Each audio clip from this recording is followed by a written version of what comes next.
वो बस 12 साल की एक बच्ची थी। बदकिस्मती से एक महीना पहले ही उसे पीरियड शुरू हुए थे। अगले महीने जब वो गली में बच्चों के साथ बंटे खेल रही थी, उसे घर लाकर नहला धुला के तैयार कर दिया गया। पता चला उसका रिश्ता तय हो गया। चंद दिनों में कुछ जरूरी साजो सामान तैयार किया गया। जेवर का सेट मामू ने दिया। मशहूर जरगर जो थे, कैसे न देते। मिल मिलाकर चीजें बन गईं और चंद दिनों में ही शादी का दिन आ गया। फूफी की शादी भी साथ ही तय हुई। रिश्ते तय करने वाले बहुत से आने थे। भतीजी के लिए जो खाविन चुना वो उम्र में उससे दोगुना था।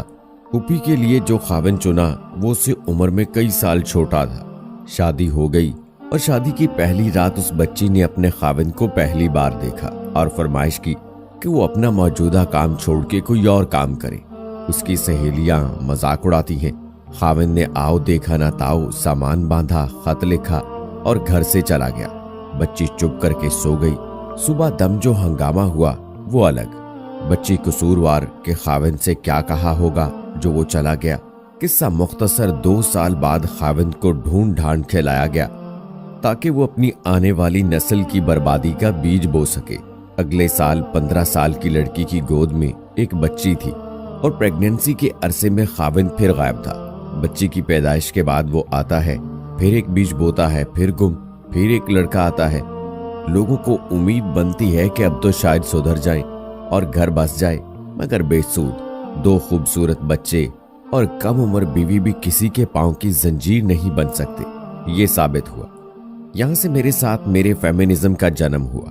हत्ता कि उस वक्त मेरी जाने बला के ये फेमिनिज्म क्या बला है।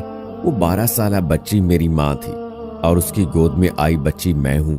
मुझे नहीं पता कि फेमिनिज्म के तहत मैं अपनी माँ को पिटने से बचा रही होती थी या इसलिए कि वो औरत मेरी माँ थी इसलिए बचाती थी, मगर तब से मेरे 2-2.5 साल छोटे से दिमाग में अब्बू का तस्वुर ये बैठा कि वो मारते हैं। मुझे ये याद नहीं कि कभी उन्होंने मुझ पर हाथ उठाया हो, लेकिन मुझ पे नहीं उठाया तो क्या माँ पे उठाने की माफी हो गई। सच बात यह है कि मैं ये सब लिखना नहीं चाहती, क्योंकि मैंने ये देखा है कि जब मैं इस्लाह वास्ते अपने साथ हुए किसी भी वाक़े को लिखती हूँ तो इस पे मेरे ही हलकों की जानिब से बहुत ही गलत जुमले सुनने पढ़ने को मिलते हैं।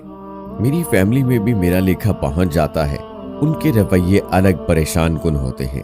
फैमिली के हवाले से तो मेरा नजरिया ये है कि फैमिली वो होती है जिसको उस वक्त आपके साथ खड़े होना चाहिए। जब आपको जरूरत होती है तब वो अपने ना होने के जवाब दें तो वो फैमिली नहीं, सिर्फ दुनिया वाले हैं जो तमाशा देख रहे होते हैं। इसलिए मुझे अब जरूरत नहीं रही। अब मैं छोटी बच्ची थोड़ी हूं जो एक झड़क पे रोने लग जाऊंगी। हाँ, अपने ही दोस्तों के रवैये तकलीफ पहुंचाते हैं। खैर, लिखने का इरादा यूं बन जाता है कि कहीं न कहीं कोई ऐसा वाकया हो जाता है कि लिखे बिना ना नींद आती है ना चैन मिलता है। डॉक्टर खालिद सुहेल लिखते हैं कि डायरी लिखनी चाहिए। मैं तो बचपन से ही लिख रही हूँ, क्योंकि उस वक्त जब आप बहुत खुश हों और उस वक्त जब आप बहुत दुखी हों, डायरी आपकी बेहतरीन दोस्त होती है। लेकिन उसे सिर्फ मैं पढ़ सकती हूँ। जो मैंने लिखा, जो मैंने भुगता, जो हमने भुगता, वो मुआशरे में कोई और ना भुगते। इसलिए कि आपको उसे सरेआम लिखना पड़ेगा ताकि उसे हर वो इंसान पढ़े जो ऐसा कर चुका, करने वाला है या करने की सोच रखता है। किसी एक को भी फायदा हुआ तो मेरा मकसद पूरा हुआ। आपने कभी फुटबॉल देखा है जब उसे दोनों टीम्स किक मार के गोल करने के चक्कर में होती हैं? मुखालिफ टीम का गोलकीपर गोल रोकने में हलकान होता है और गोल हो जाने पर टीम की खुशी दीदनी होती है। हमने ऐसी ही फुटबॉल जैसी जिंदगी गुजारी है। नाना की डेथ के बाद हम यूं ही फुटबॉल होते थे, क्योंकि जिधर जाते उधर ही दुबई के दिरहम जाते। अम्मी के खुला के बाद दूसरी शादी हो गई थी और दुबई से आने वाले खर्चे के पैसों की वजह से रिश्तेदारों को हम बच्चों की बजाय नोट लगते थे। हमारी जरूरतों के नाम पे पैसे लिए जाते, मगर हमारी जरूरतें वहीं रहती। बड़ा अफसोस होता है कभी कभी कि काश हम आज के दौर के बच्चे होते। इंटरनेट, फोन, राब्तों के लिए बेशुमार जराए। उस वक्त जब महीने बाद फोन आता तो रिश्तेदारों की निगरानी में चंद सेकंड के लिए फोन का रिसीवर मिलता और छीन लिया जाता। खत लिखे रहते, पता ही ना होता कि कहाँ भेजे। बहुत लंबी बातें हैं, इतने सारे वाकयात हैं कि एक के बाद एक याद आ जाता है और बात वहीं जाती है। खैर, अम्मी हमारी शुरू से ही एक डरपोक खातून है, इंतहाई डरपोक और लोगों की बातों में आ जाने वाली। मुझे उनके डरपोक होने का एहसास अपने बचपन ही में हो गया। आसाबी और नफ्सियाती तौर पर एक कमजोर औरत जो उनके साथ होता रहा उनका बनता भी है। दूसरी शादी के वक्त उनकी पहली शादी और बच्चे छुपाए गए कि बाद में शौहर का खुशगवार मूड देखकर बता देंगी, मगर इनमें सारी जिंदगी ये हिम्मत ही ना आ सकी कि वो अपने दूसरे खाविंद को अपने 2 बच्चों का बता सकें, जिसने खुद अपने 8 बच्चों में से शादी के वक्त 3 बच्चे बताए, बाकी के 5 बाद में निकले। मुझे याद है जब नाना से मेरी माँ की दोस्त ने इस रिश्ते की बात की तो नाना की यही रट थी कि बच्चों का क्या बनेगा, बच्चों का क्या बनना था, वो तो बेचारे फुटबॉल थे, इंसान थोड़ी थे। अम्मी को पिछले हफ्ते स्ट्रोक आया। जाहिर है शदीद स्ट्रेस इसकी बुनियादी वजह थी।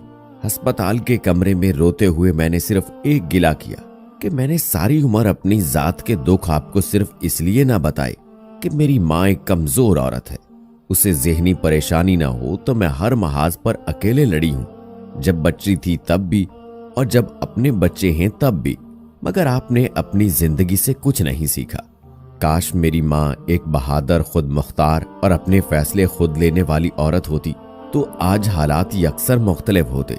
इन वजूहात पर बात करते हैं जिनके बिना पे ये सारी सूरत हाल पेश आई। सबसे पहले तो वालिदैन को ये समझने की जरूरत है कि बेटी पैदा हो गई है तो उसे इंसान समझा जाए। उसके पैदा होते साथ ही उसके जहेज की फिक्र में पड़ने की बजाय उनकी तालीम और तरबियत और मुआशी तौर पर उनकी खुद मुख्तारी में उनकी मदद करें। शादी हमारे समाज में सांस जैसे लाजिम समझी जाती है, लेकिन शादी करते वक्त यही नहीं सोचा जाता कि जिसके साथ हम अपनी बेटी ब्याह रहे हैं क्या वो इस काबिल है कि हम अपने जिस्म का एक हिस्सा उसे सौंप दें। लड़के की अच्छी कमाई के साथ साथ उसकी अच्छी सोच पे भी तवज्जो करें। मर्द को सिर्फ उसके गुस्से और कमाई से ही चने के झाड़ पे मत चढ़ाएं। एक औरत के साथ उसका रवैया कैसा है ये देखें। तलाक और खुला को हवा मत बनाएं। अपनी बेटियों को शादी के वक्त जनाजा ही वापस आए की नसीहत करने की बजाय ये एतमाद दें कि वो जिंदा वापस आएगी तब भी दरवाजे खुले हैं। खुदारा ब्याही बेटियों के जनाजों के लिए दरवाजे खोलना बंद करें। उनको जुल्म बर्दाश्त करने की बजाय जुल्म पे आवाज उठाना सिखाएं। हर दूसरे तीसरे दिन मेरे इनबॉक्स से एक औरत की कहानी आती है जिनकी गुजारिश होती है कि आप लिख दें, हम नहीं लिख सकते। कैसा दुख है यार, खुद पे होने वाले जुल्म लिख भी ना सकें। हमारा समाज मेल शवनिज्म का शिकार समाज है।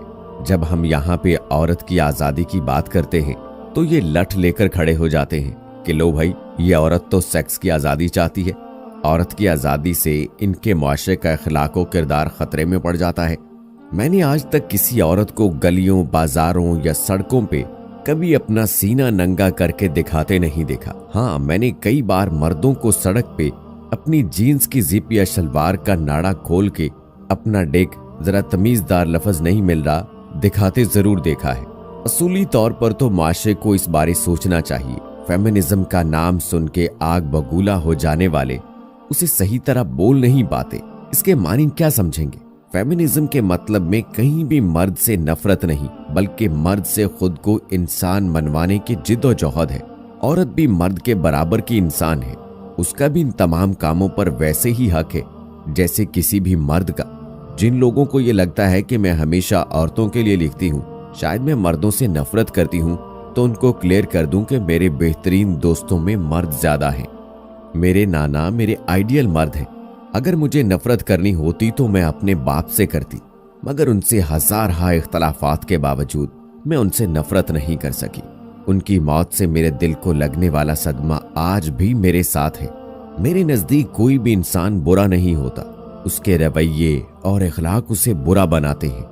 इंसान में मेरे नजदीक मर्द और औरत दोनों शामिल हैं। अपनी बेटियों को जिंदगी जीने का हक दीजिए और अपने बेटों को ये तरबियत कि उन्होंने औरतों के साथ कैसे पेश आना है।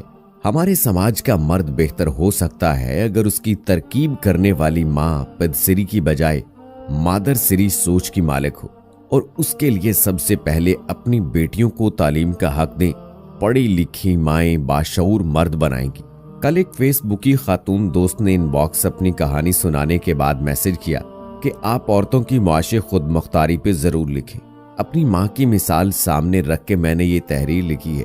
अगर मेरी माँ एक खुद मुख्तार औरत होती तो आज मैं अपनी माँ को सबके सामने माँ ही कहती, बहन नहीं। सो जिंदगी तो तमाम दुख है और लिखना आसान भी नहीं, बस आंसू लिखे नहीं जाते, वरना तहरीर गीली